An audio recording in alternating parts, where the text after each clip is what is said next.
America. And that bombshell proposal from Vice President Harris for prospective first-time homebuyers comes amid one of the biggest shakeups we've had in the housing market in decades. Under those new changes, would-be buyers now need to sign an agreement with their agents up front before they visit a home that essentially outlines how that agent gets paid and how much, and that the process for paying agents on both sides of a home purchase are now separated. You add that all up, and this could have not only a big impact on purchasers here in the Triangle, but on the overall economy too. But I do think the economy is in a bumpy state now. Tonight, Triangle economists reacting to a new proposal from presumptive Democratic nominee Kamala Harris that would provide $25,000 in aid to qualifying first-time homebuyers. To help with the down payment.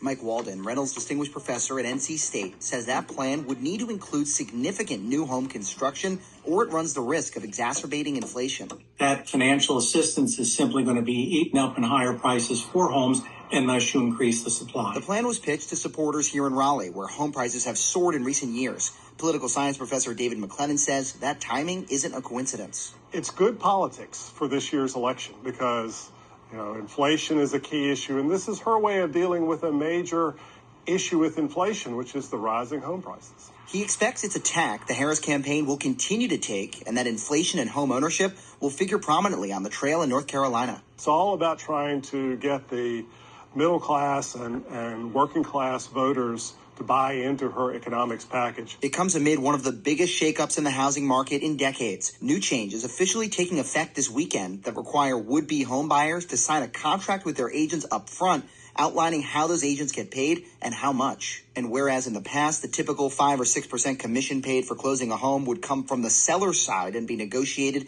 and split by the buyer and seller, now the process for paying the two sides has been separated. The goal, to increase competition and transparency. I think it's actually a good thing because now consumers will see complete transparency. Whoever's working for them, that buyer will know how much they are paying that person. Triangle real estate broker Mike Montpetit says it's too early to say how the changes will impact home prices, but that it will put greater importance on a buyer or seller to find the right realtors to work with. What will really happen is the market will stabilize and find its place, and the free market will work out just fine.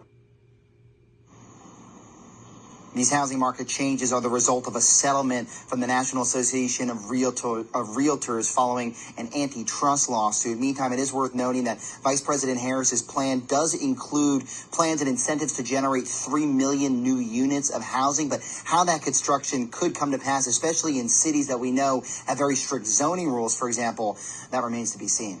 Live in Raleigh, Sean Coffey, ABC 11, Eyewitness News.